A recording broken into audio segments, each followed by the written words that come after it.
사도행전 8장 1절부터 8절까지 있는 말씀을 다 같이 읽도록 하겠습니다. 신약 성경 199페이지 사도행전 8장 1절부터 8절까지 있는 말씀을 다 같이 읽도록 하겠습니다. 찾았습니까? 예, 같이 읽겠습니다. 시작.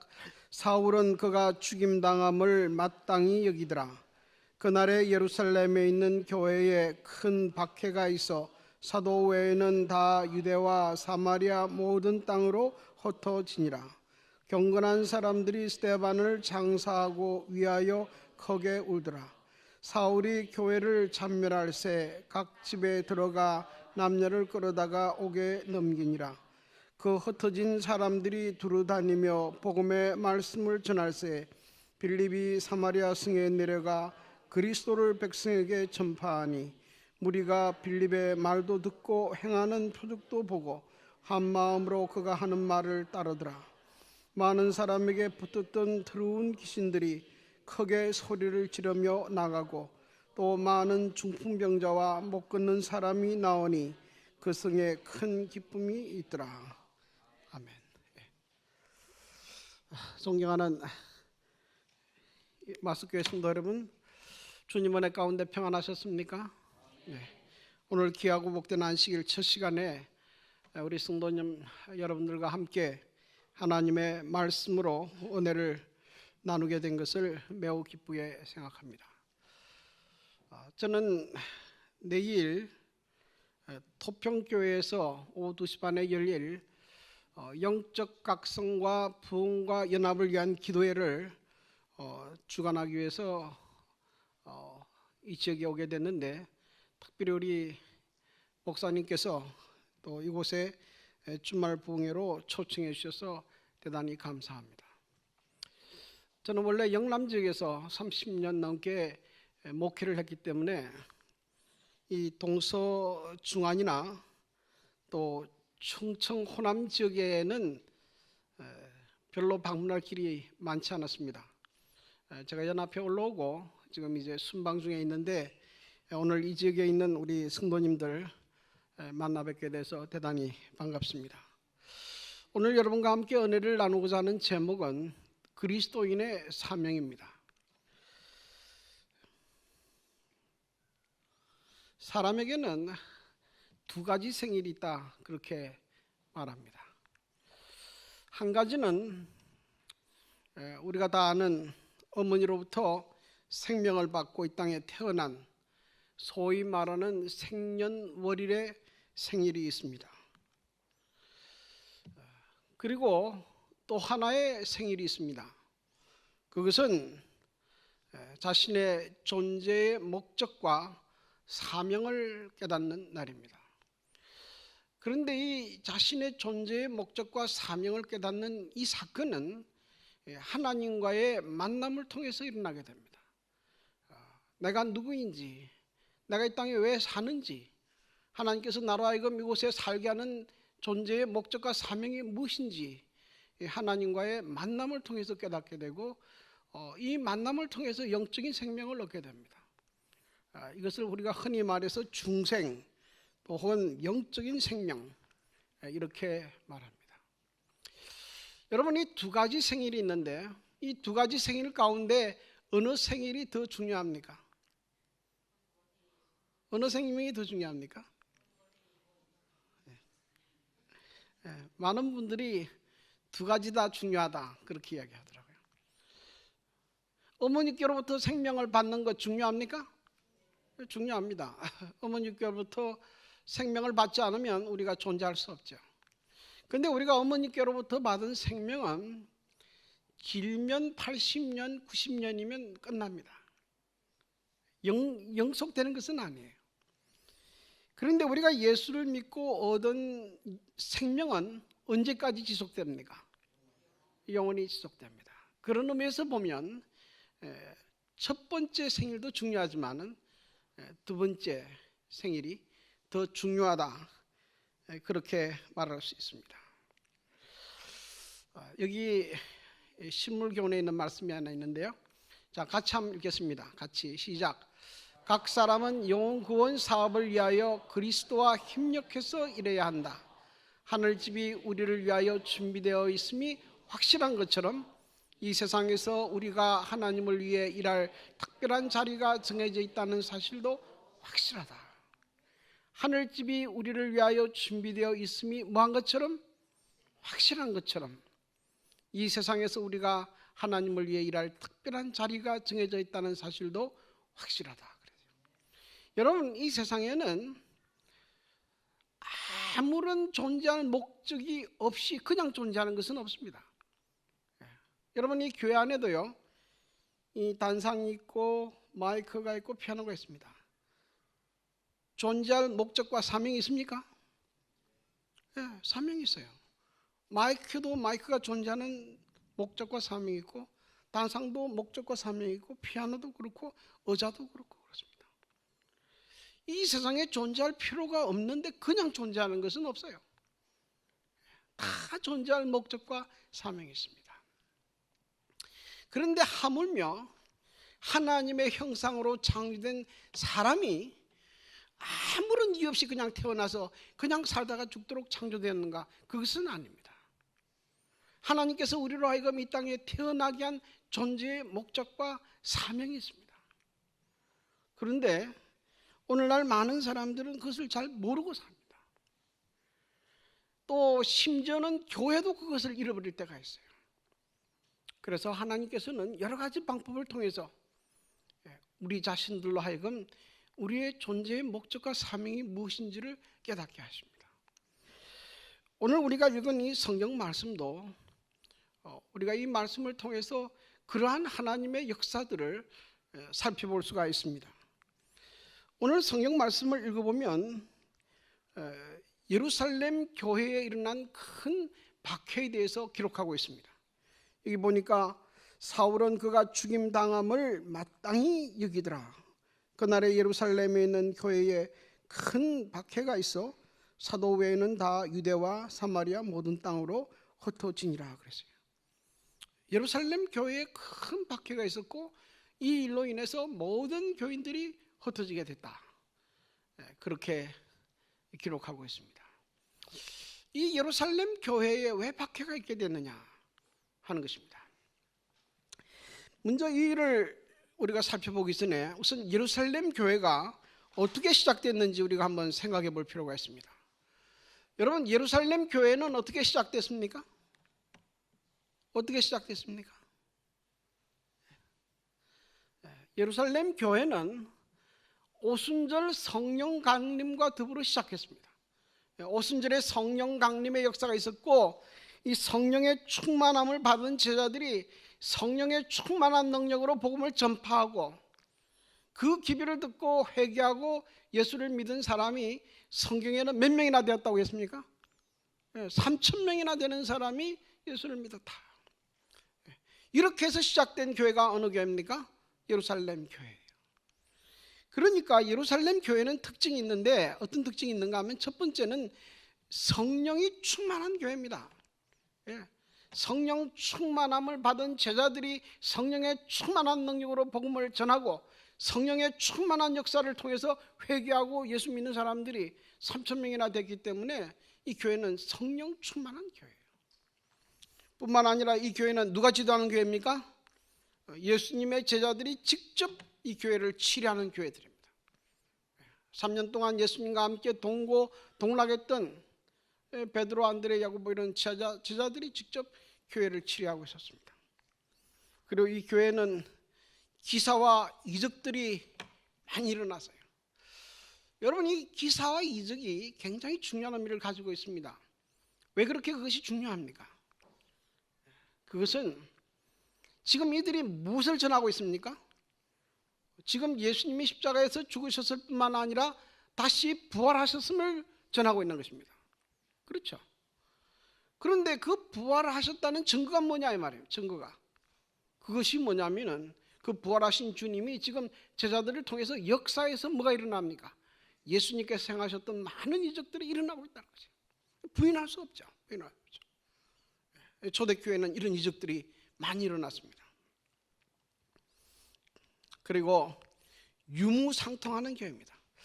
당시에는 교회에 너무 많은 사람들이 몰려들었기 때문에 그 중에는 집을 잃은 사람도 있고 집에서 쫓겨난 사람도 있고 여러 형편에 있는 사람들이 몰려들었기 때문에 그들을 교회가 부양할 수밖에 없어요. 그래서 그 교회 가운데 좀 재력이 있는 사람들이 자기 재력을 내놓고 그래서 그 모든 사람들을 돌보는 그런 역사들이 그 교회 안에 이제 있게 됐습니다. 그러니까 그 교회는 참 은혜스러운 교회죠. 저는 고향이 이제 경남 통영인데요. 이 통영교회가 1959년 당시에 굉장히 부흥했던 때가 있어요. 그 당시에 그래서 그 장로교회 목사로 계시던 그 이용진 목사님이 개종하면서 거기서 10년 동안 목회를 했는데 그때 그 10년 동안에 그 통영 근처에 있는 대부분의 섬들의 복음이 다 들어갔어요. 그 교회는 한 300명에서 500명까지 어떤 데는 앉을 자리가 없을 정도로 교인들이 몰려 들어갔어요.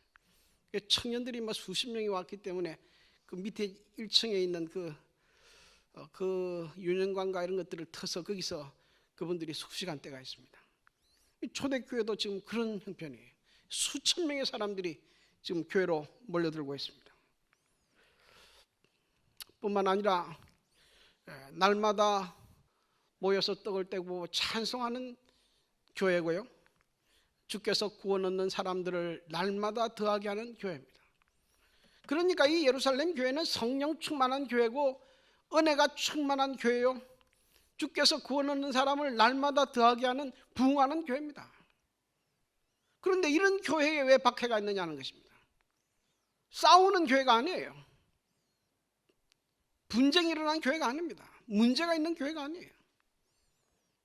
이 은혜로운 교회, 부흥하는 교회에 왜 박해가 일어났느냐 하는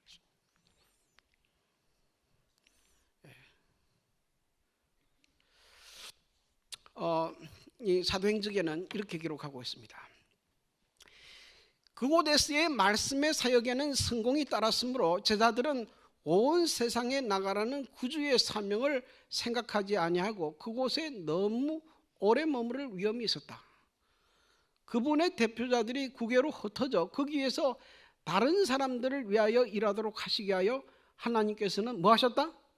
핍박을 허락하셨다. 우연한 사건이 아니에요. 하나님께서 핍박을 통해서 이들을 흩어졌다. 그렇게 이야기합니다. 그러니까 이 예루살렘 교회는 성령 충만한 교회요. 은혜가 충만하고 정말 열심히 있는 교회지만 무슨 문제가 있었습니까? 무슨 문제가 있었어요? 그들은 똘똘 뭉쳐서 자기들끼리만 열심히 믿고 이제 주님 오시면 주님을 맞을 준비해서 천국 갈 준비를 했지만은 뭐에 대한 것은 잊어버렸습니까? 주님께서 그들에게 주신 마지막 선교의 사명은 잊어버렸어요. 예수님께서 제자들에게 주신 마지막 명령이 무엇입니까? 무슨 명령을 하셨어요? 너희는 가서 모든 족속으로 제자를 삼아 아버지와 아들과 성령의 이름으로 침례를 주고 내가 너에게 분부하여 가르친 모든 것을 지키게 하라. 그것도 있고 또 하나 사도행전 1장 8절 뭡니까? 오직 성령이 너희에게 임하시면 너희가 권능을 받고 그 다음에 예루살렘과 온 유대와 사마리아와 땅끝까지 이르러 내 증인이 되리라. 예수님께서는 이 복음이 예루살렘뿐만 아니라 온 유대와 사마리아와 땅끝까지 전파될 것을 말씀하셨는데 이 사람들은 무엇만 생각했습니까? 예루살렘에서만 열심히 하고 전혀 흩어지려고 하지 않았어요. 그 이유 가운데 하나가 뭐냐면 예수님께서 하늘로 승천하실 때 뭐라고 이야기했습니까? 너희가 하늘로 가심을 본 그대로 오시리라고 했어요. 예수님이 어디서 승천했습니까? 감람산에서 승천했죠. 그럼 어디로 재림하실 겁니까? 감람산으로 오실 거죠. 다른 데 갈 필요가 있습니까? 없습니까? 필요가 없죠. 예수님이 감람산으로 오신다는데 어디로 갑니까? 그러니까 안 움직이는 거죠. 안 움직여요. 똘똘 뭉쳐서 여기서 내 죽도록 충성하고 있다. 여기서 뭐 하겠다? 재림을 맞이하겠다. 그래서 하나님께서 그들을 어쩔 수 없이 흩어지기 위해서 뭐가 했습니까? 핍박을 일으키게, 핍박을. 그래서 이들이 뭡니까? 흩어지게 됐어요. 그래서 성경에 보면 사도행전 8장 1절에는 그날의 유대인에게 큰 환난이 임하니 온 유대와 사마리아로 흩어지니라. 유대 땅과 사마리아. 사마리아는 유대인들이 가기를 좋아하는 땅입니까? 싫어하는 땅입니까? 싫어하는 땅이에요. 그렇죠? 그리고 사도행전 11장 19절에 보면 때 스데반의 일로 일어난 환난을 인하여 흩어진 자들이 베니게와 구브로와 안디옥까지 흩어지게 됐다. 그렇게 성경은 기록하고 있습니다. 그래서 이게 지금 이제 그 이스라엘 지도고 있고, 여기에 나와 있는 잘 보이지 않는데요. 이게 사마리아 지역입니다. 유대인들이 왜 사마리아 땅으로 들어가기를 싫어합니까? 이유가 뭡니까? 그것은 이스라엘의 그 역사적 배경하고 좀 관계가 있는데요. 이 사마리아 지역은 원래는 이 북방 이스라엘이 있던 자리입니다.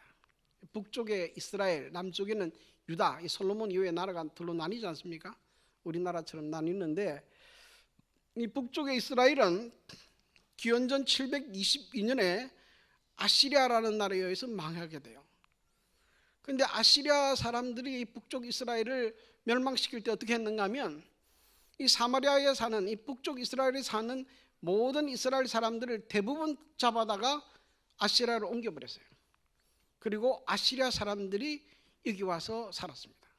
그리고 거기 남아있는 사람들하고 결혼을 했어요. 그러니까 사마리아에는 순수 이스라엘 백성의 혈통이 있습니까? 없습니까? 없어요. 전부 자폰을 했어요.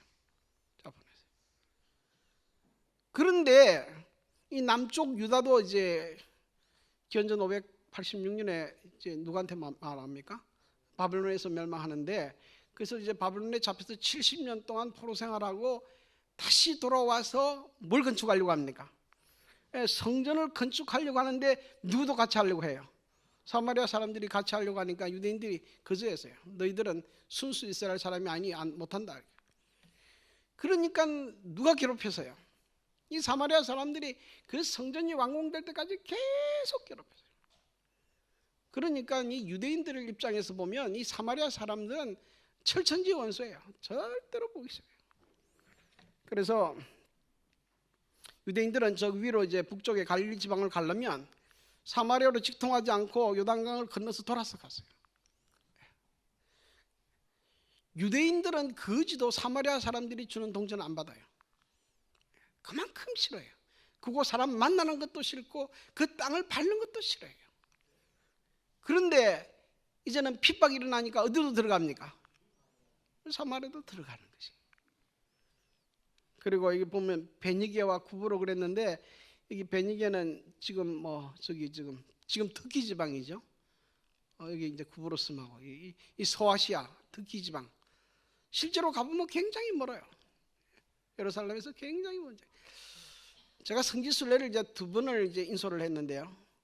이 터키 그리스를 갔는데 바울이 그 당시에 이렇게 먼 지역을 선교했다는 게 상상이 안 갈 정도로 좀 먼 지역을 전도했어요. 그런데 이 핍박을 통해서 이 그리스도인들이, 유대인들이 어디로 흩어졌습니까? 지금 이렇게 그리스 소아시아 지방까지 흩어지는 일들이 일어나게 됐어요. 여기서 우리가 한 가지 깨달을 수 있는 게 있는데요. 그것이 뭐냐면, 이게 좀 잘못됐는데요. 하나님의 선교 방법인데요. 하나님께서는 당신의 신실한 종들이 자원해서 복음을 들고 들어가지 않은 지역에서 복음 전하기를 원하신다.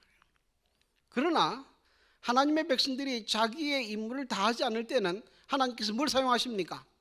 환난과 핍박, 질병도 여러 가지 방법을 통해서 하나님께서는 우리의 존재의 목적과 사명을 깨닫게 하신다. 하나님의 뜻을 이루고 가신다는 거예요. 하나님께서 축복과 평안을 통해서도 이루시고, 때때로 뭘 통해서? 핍박과 환난과 고난을 통해서도 하나님의 뜻을 이루신다. 이 사실을 여러분 깨닫게 되기를 간절히 바랍니다.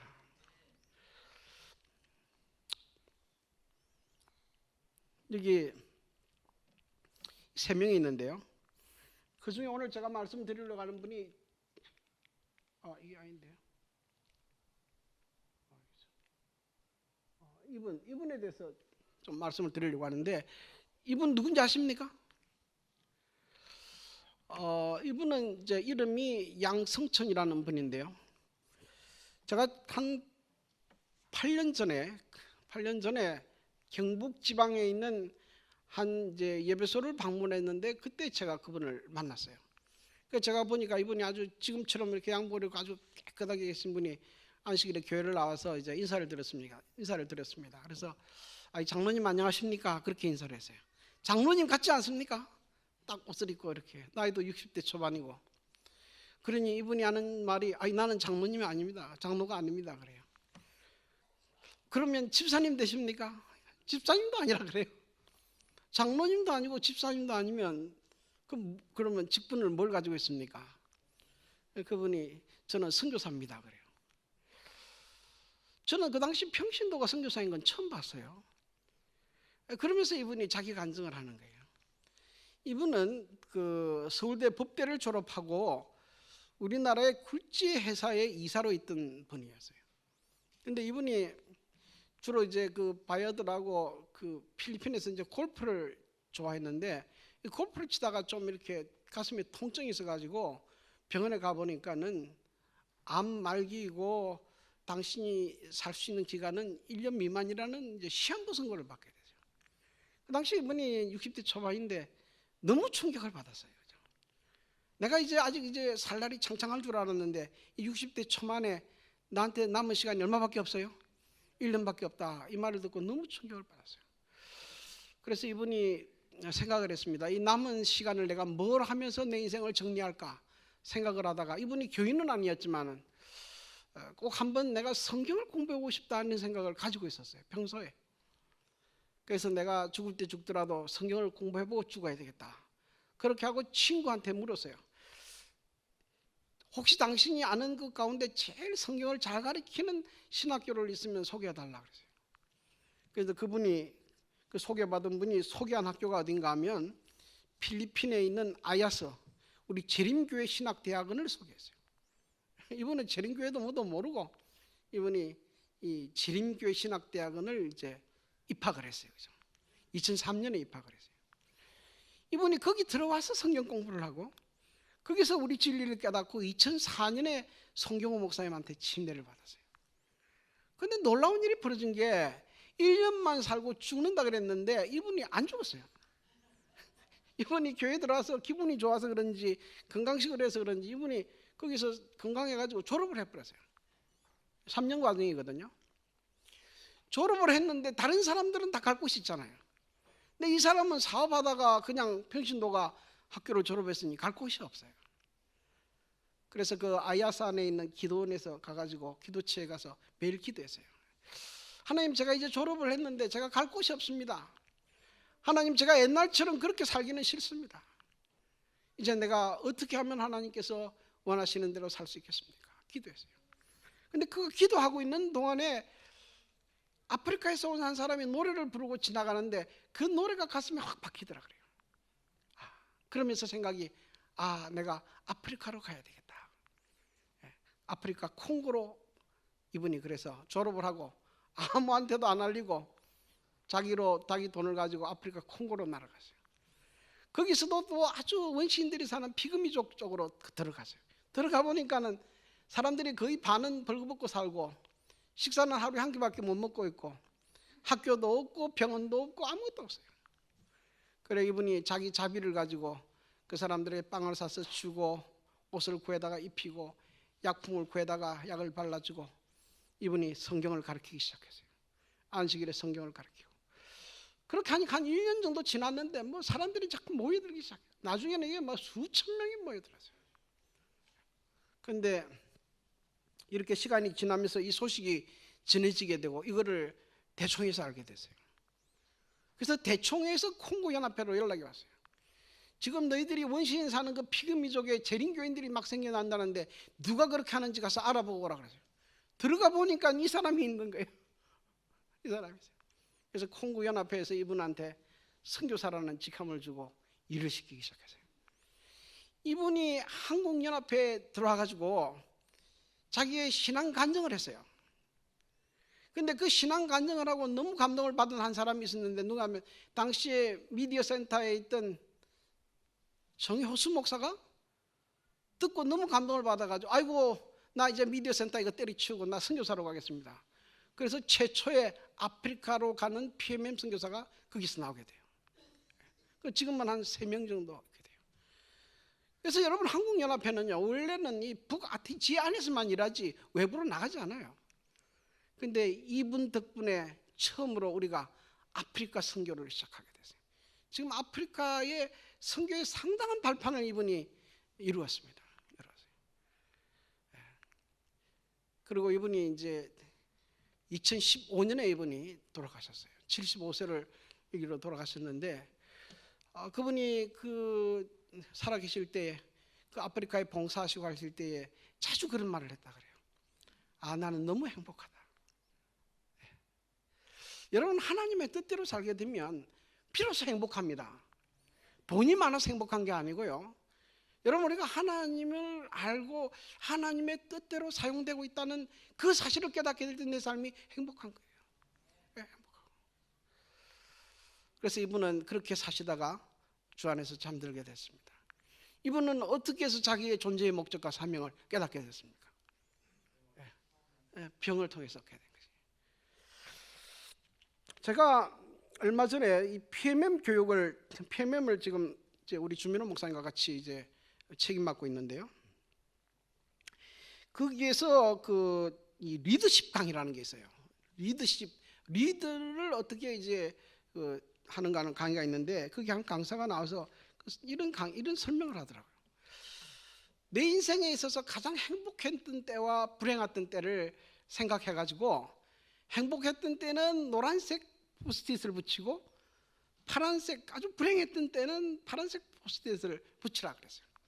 그러니 거기 있던 대부분의 모든 이제 학생들이 그걸 듣고 이 행복했던 때와 불행했던 때를 다 포스트잇을 붙였어요. 완전히 행복했던 사람만 있겠습니까? 그런 사람은 없어요. 다 행복했던 때가 있고 불행했던 때가 있고 그래요. 그리고 난 다음에 그분이 뭘 보여주는가 하면, 우리 일생을 돌이켜 보도록 했어요. 우리 일생을 돌이켜 보니까 하나님께서 우리의 삶을 이끌어가는 이런 이 단계들이 있는데요. 놀라운 사실은 우리의 삶에 불행했던 때가 외형적으로는 굉장히 불행했던 때지만은, 이것이 하나님께서 우리를 내적으로 굉장히 성장시켰던 때라는 것을 비로소 깨닫게 됐어요. 저도 그걸 보고 깜짝 놀랐어요. 왜냐하면 불행했던 때는 불행했던 때라고만 생각했지, 이것이 하나님께서 역사하시고 승리하는 때라는 걸 저는 그때 그걸 깨닫게 됐어요. 여러분, 모세가 누굽니까? 애굽 사람을 때려 죽이고 어디로 도망갔습니까? 강야로 도망가서 40년 동안 뭘 했어요? 양을 치고 살았지 않습니까? 애굽의 왕자로 잘 나가던 왕자가 하루아침에 뭐가 됐어요? 목동이 됐어요. 얼마나 인간적으로 비참하게 됐습니까? 얼마나 삶이 달라졌어요. 그러나 여러분, 그 40년이 의미 없는 기간입니까? 무슨 기간입니까? 하나님께서 그를 이스라엘의 지도자로 양육하는 기간이었어요. 여러분, 고통과 고난은 그런 의미가 있는 것이에요. 여러분, 요셉은 아무런 이유 없이 그 감옥에 갇히게 됐어요. 얼마나 고통스러운 순간입니까? 그러나 여러분, 그는 그 순간을 통해서 하나님께서는 그를 양육해서 뭐가 되도록 준비했습니까? 애굽의 총리가 되도록 준비한 것이에요. 그러므로 여러분, 우리의 삶에 언제나 양단간이 있어요. 우리의 삶이 언제나 행복하고 언제나 불행만 하고 그런 삶은 없어요. 언제든지 우리의 삶이 행복할 때도 있고 불행할 때도 있어요. 여기 보면 아주 중요한 말 있죠. 형통한 날에는 기뻐하고 공고한 날에는 생각하라. 하나님이 이 두 가지를 병행하게 해서 사람으로 그 장래를 능히 헤아리지 못하게 하려 합니다. 그래서 여러분, 혹시 여러분의 삶에 이 고통과 불행하다고 하는 생각이 들 때가 있을 때라도 여러분, 그런 순간도 하나님께서 여러분들을 통해서 하시고자 하는 계획이 있고 하나님께서 말씀하시는 음성이 있다는 걸 기억하게 되기를 바랍니다. 그것을 깨닫고 그 내 삶에 있던 불행했던 이런 순간들이 하나님께서 나를 영적으로 내적으로는 성장시키는, 훨씬 더 한 단계 업그레이드 시키는 중요한 기간이라는 걸 깨닫게 되기를 바랍니다. 그럴 때 인생에 의미가 있는 것이에요. 그걸 의미를 깨닫지 못한 사람은 신세 한탄하다가 인생 끝낸다니까요.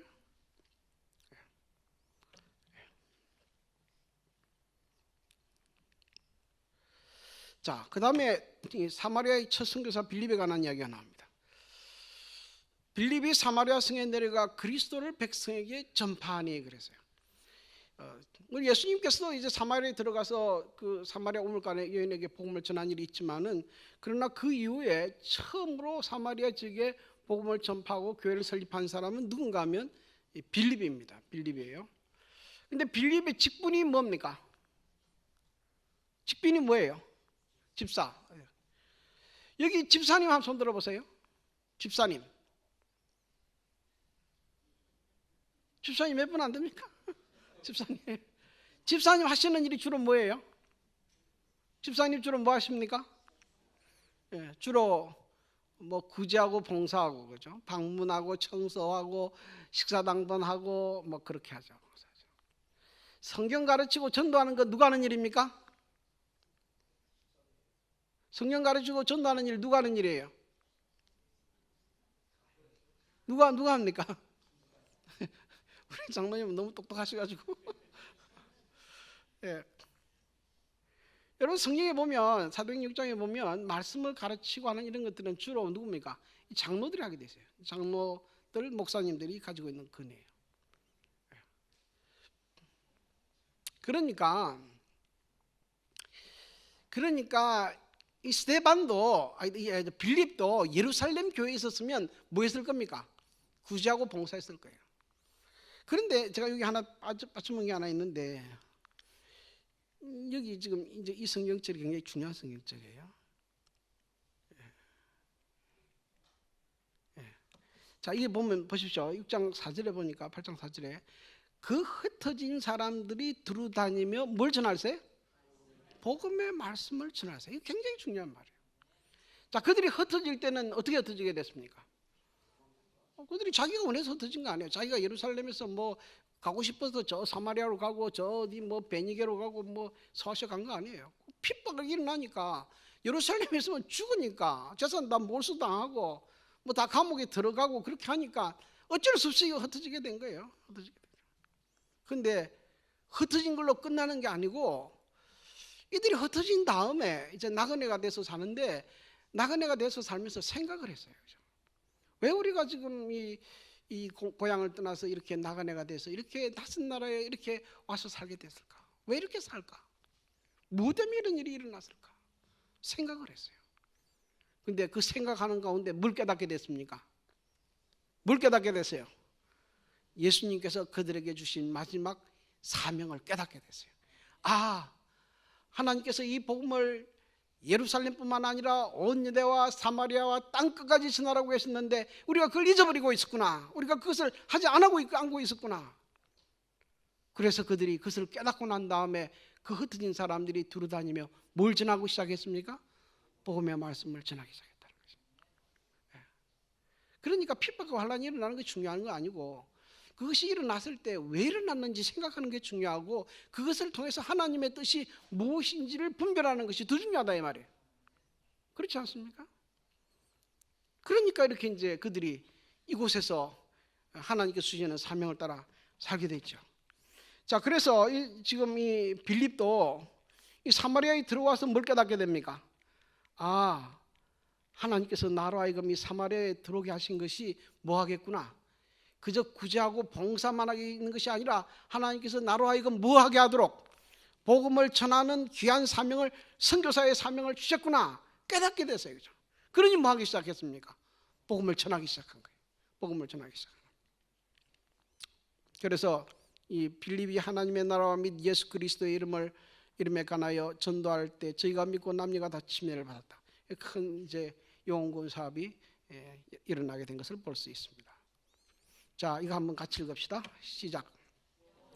사업이 안수받은 목사에게만 의존된다는 생각은 치명적인 잘못이다. 저자들에게 맡기신 구주의 명예에는 모든 신자들이 다 포함되어 있다. 이것은 세상 끝날까지 그리스도를 믿는 모든 신자를 포함한다. 영혼 구원 사업이 안수받은 목사에게만 의존된다는 생각은 뭐다? 치명적인 잘못이다. 이 영혼 구원 사명은 누구에게 주신 것입니까? 모든 그리스도인들에게 주신 사명이다. 실제로 복음이 전파되는 것은 목회자들을 통해서 전파된 것보다는 평신도들을 통해서 전파된 것이 훨씬 더 많아요. 훨씬 더 많습니다. 여러분, 이 몽골이라는 나라에 처음으로 복음을 들어간 것이 언젠가 하면 1991년에 들어갔어요. 30년이 안 됩니다.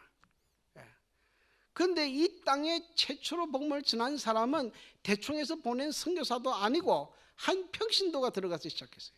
이 캐시 하트만이라는 분인데, 이분이 1991년에 25살인가 6살 아가씨로 영어학원에 교사로 들어갔어요. 거기서 뭐냐면은 처음으로 이 붉은 세타 입은 분이 몽골 사람이에요.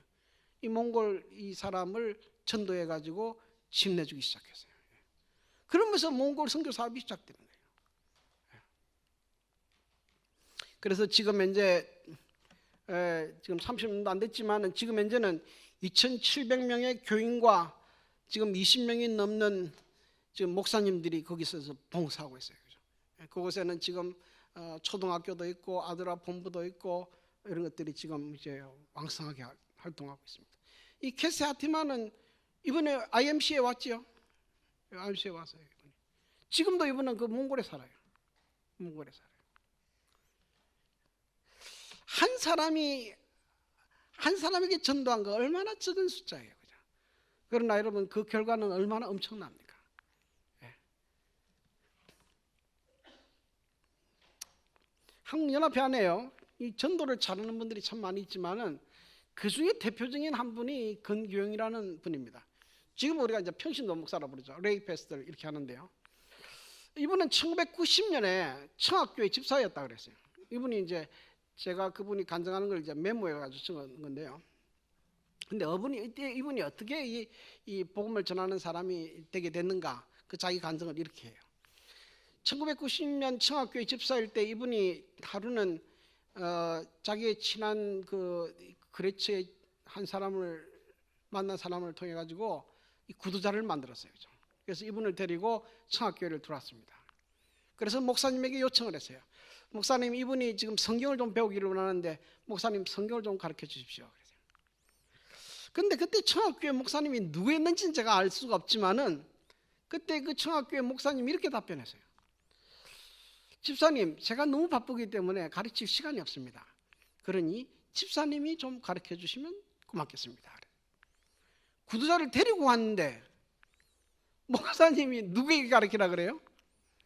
아니, 집사님 보고 가르치라. 우리 여기 장모님들 같으면 그러면 어떻게 생각합니까?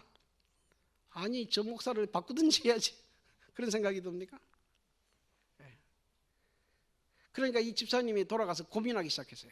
이 목사님이 나보고 가르치라고 했는데 이거 어떻게 하면 좋나. 이제. 그래가지고 우리 교회에 나오는 모든 책자들을 갖다 놓고 이분이 연구하기 시작했어요.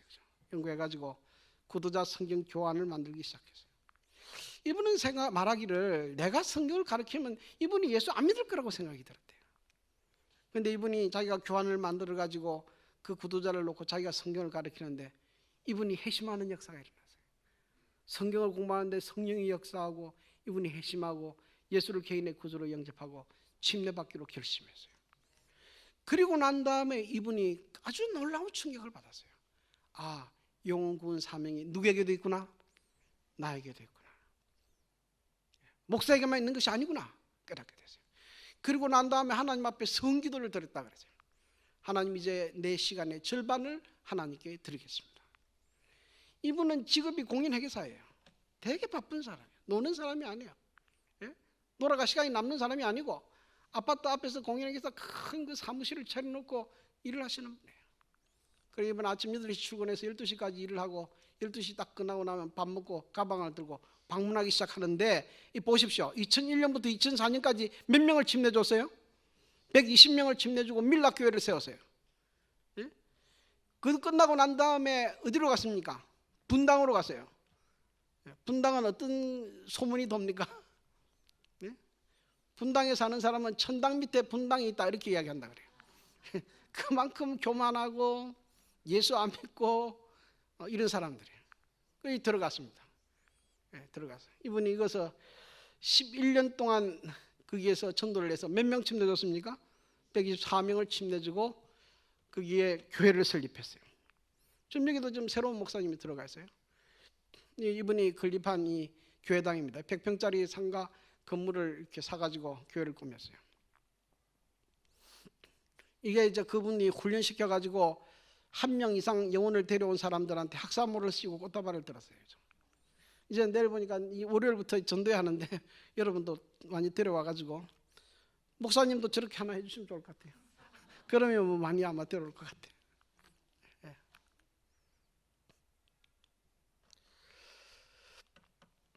제가 얼마 전에 이제 청라라는 데를 갔는데 인천 청라 지역이 있거든요. 이 청라 신도시가 있는데 10만 명이에요. 교회가 하나도 없어요. 그런데 이 지역에 우리 교회 장로님 한 분이 일로 이사 갔습니다. 제가 마산에 있을 때 데리고 같이 활동하던 집사님이 지금 장로님이 돼가지고 이사를 갔어요. 인구 10만 명인데 교회도 없어요. 그래서 이분이 자기 돈을 빌려가지고 그냥 돈을 가지고 그냥 상가 8층짜리 상가에 30평을 빌려가지고 교회를 개척했더라고요. 이분이 정용복 장로님인데 이분이 이 개척을 했어요. 그리고 합회에 찾아가서 요청을 했어요. 우리도 목사님 주십시오.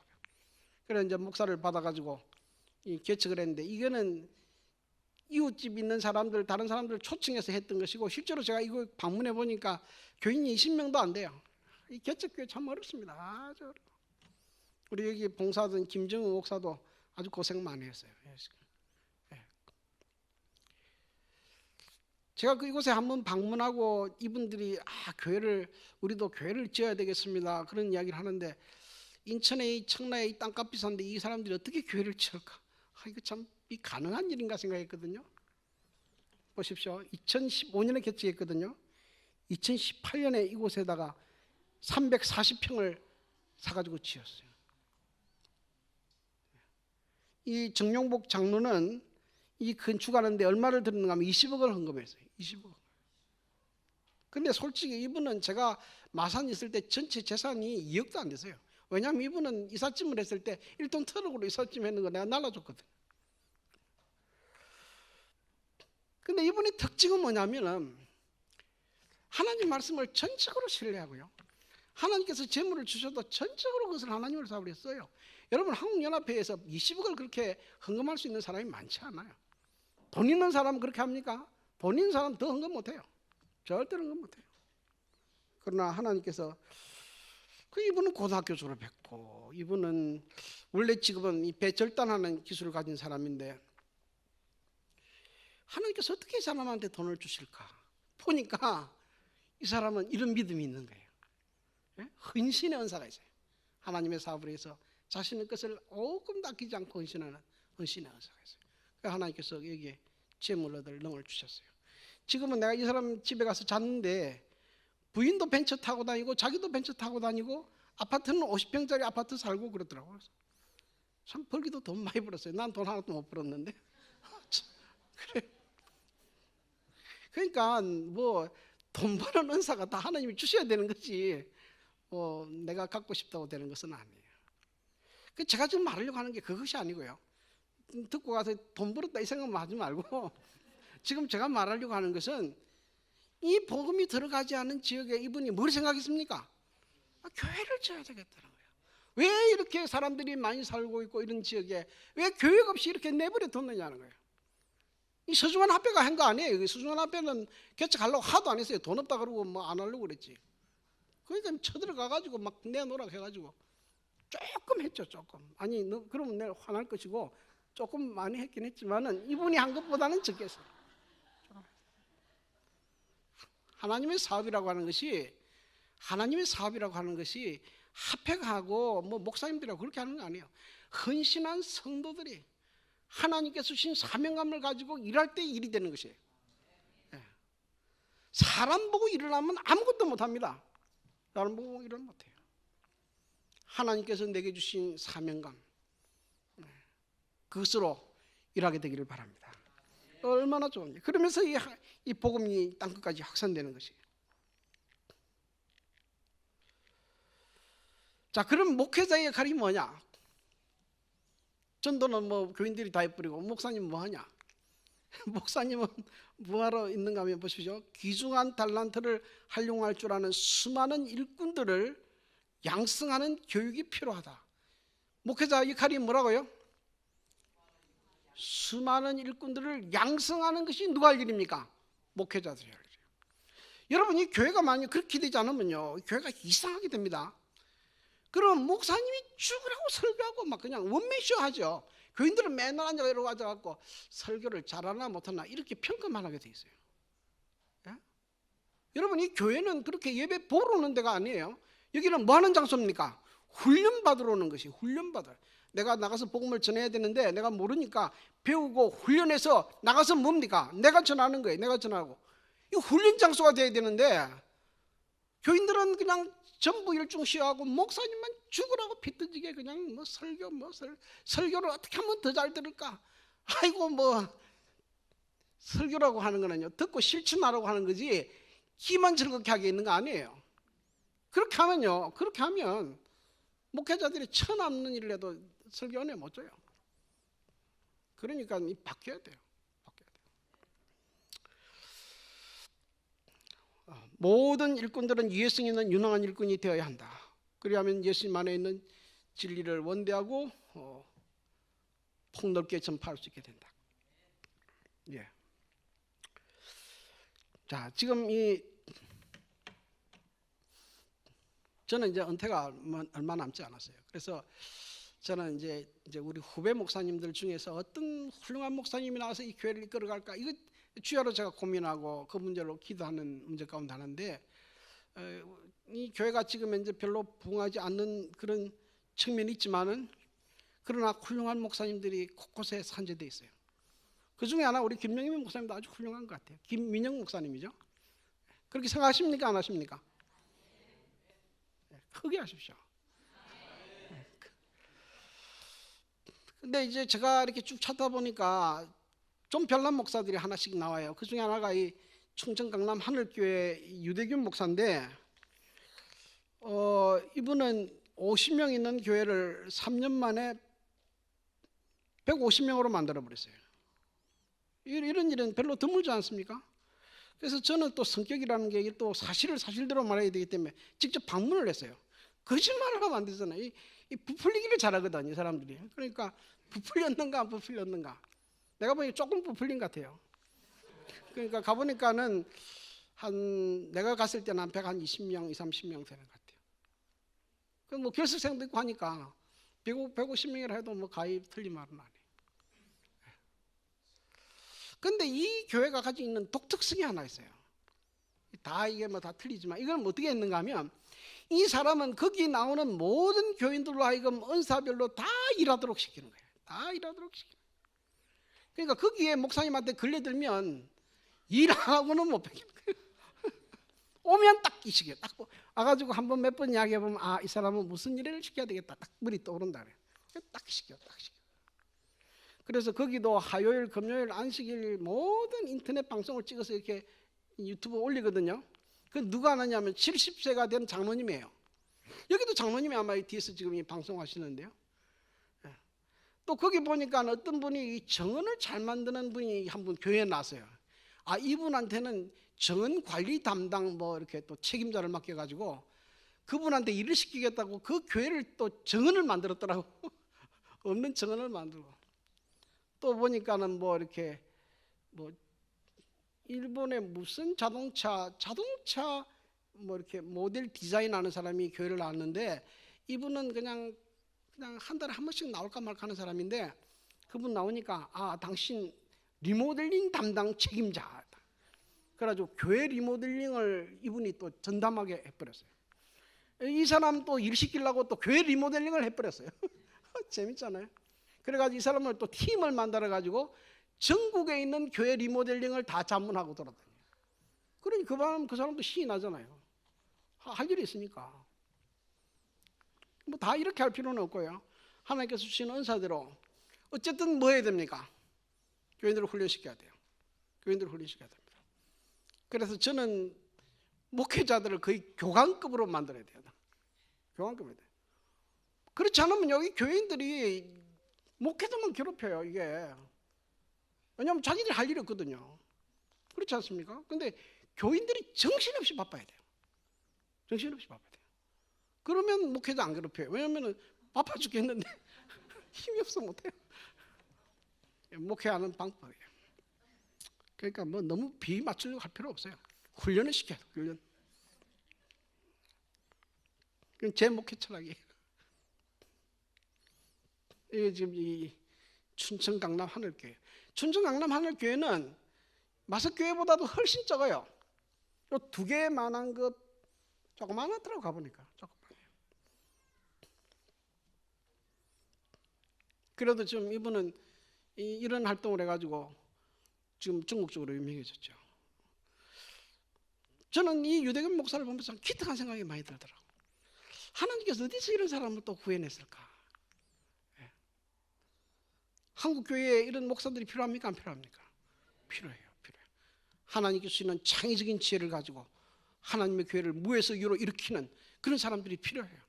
필요해요. 온 교회가 봉사의 정신을 가지고 각자 자기의 능력에 따라 그분을 위해 일하게 되기를 하나님께서는 오랫동안 고려하셨다. 여러분, 이 사업이 마치려면 어떻게 마쳐집니까? 목회자와 평신도가 연합해서 온 교인들이 선교인이 될 때 이 사업은 마쳐지게 돼요. 여러분, 목회자 혼자 절대로 맞출 수 없어요. 목회자가 아무것도 안 하는데 평신도만 자기들끼리 나가서 전도해서 절대로 못 맞춰요. 왜냐하면 평신도의 수준은 목회자를 능가하지 못해요. 절대 능가하지 못해요. 목사님이 영적으로 살아있어야 교회도 영적으로 살게 되거든요. 이 목사님과 교인들이 연합하게 될 때 이 교회는 불타는 사명감으로 복음화시키는 놀라운 역사들이 일어나게 되기를 간절히 바랍니다. 제가 보니까 최근에 방문한 교회인데 가운데 마석교회가 제일 가능성이 있는 것 같아요. 제가 오늘 식사를 하는데 우리 수석 장로님이 마석교회를 뭐 이렇게 자랑을 많이 하시고 우리 담임 목사님이 자랑을 많이 해주구나. 우리 교회는 평신도 활동이 대단히 잘 이루어진다. 이야, 참 훌륭한 교회라 그런 생각이 들었습니다. 여러분, 시간이 다 됐죠?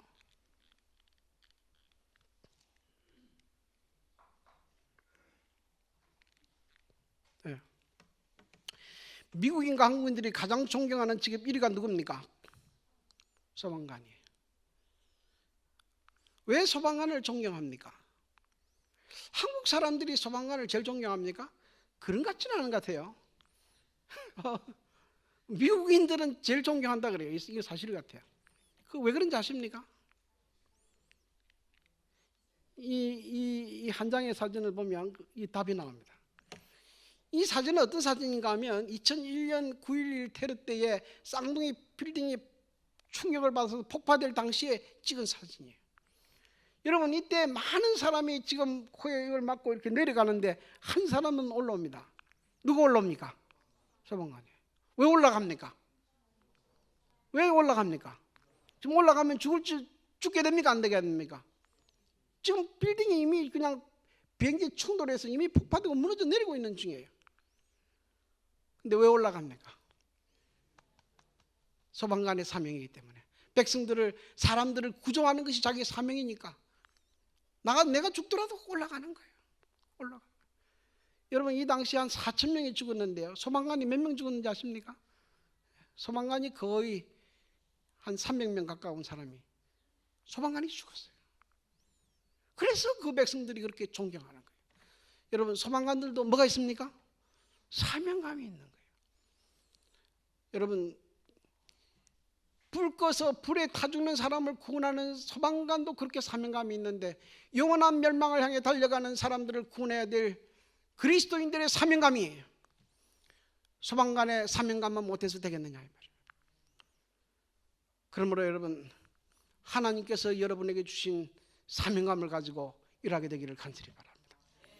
그런 사명감이 있을 때 주님께로부터 칭찬받게 됩니다. 잘하였도다 착하고 충성된 종아, 내가 적은 일에 충성하였으며 큰 것으로 내게 맡기니 주인의 즐거움에 참여하라. 이 놀라운 은혜와 축복을 우리 마석교회 성도님 여러분들도 다 받게 되는 여러분과 제가 되기를 바라면서 말씀을 마치겠습니다.